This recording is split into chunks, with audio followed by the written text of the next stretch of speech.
How do you balance developing an online scholarly presence with your TMP requirements? We're going to talk about that right now. Hey everybody, I'm Leigh Hall from teachingacademia.com, and I'm all about giving you the tools you need to navigate academia and make your best impact.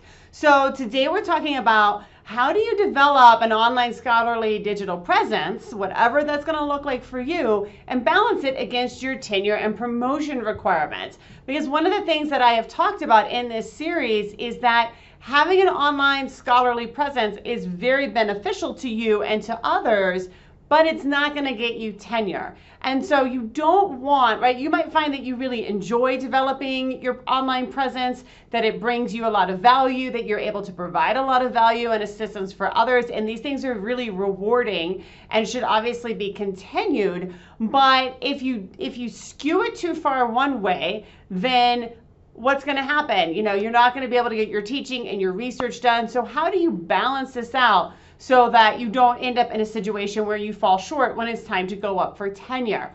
What you want to do is make sure that you understand, first of all, your tenure and promotion guidelines. Exactly what are the big pieces that you need to do? What are the big milestones, the kinds of things you need in your portfolio, right, to ensure that you have a very smooth transition from assistant to associate professor, okay?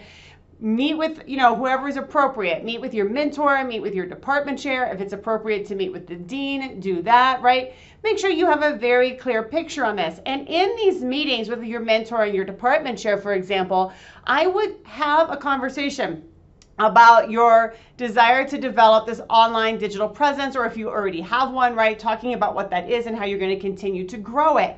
Now, your TMP document may value some of that, all right? It may value having a YouTube channel or blogs or anything, right? Like it could value that. And if it does, that's great because it opens the door to have that conversation and talk about what other people have done so that you can connect with them.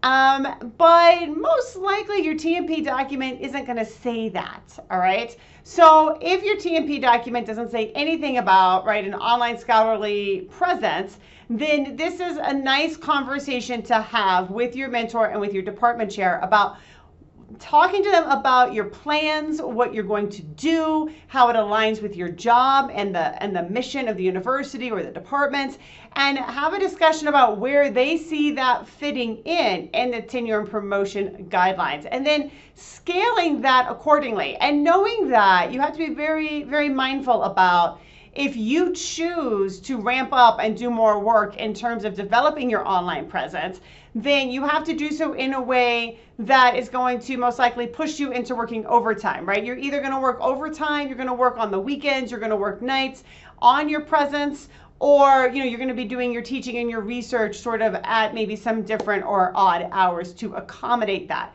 So then the other thing that I would recommend that you do is connect with other people, particularly if you can at your university, but if that's not possible, then at other institutions, I would say within your country, because if you connect with other institutions and people at other institutions in your country, right, then you're going to have similar, right, experiences and understandings around tenure and promotion, okay? And that's really what we're going for here, is people who've got sort of similar expectations and experiences and understandings.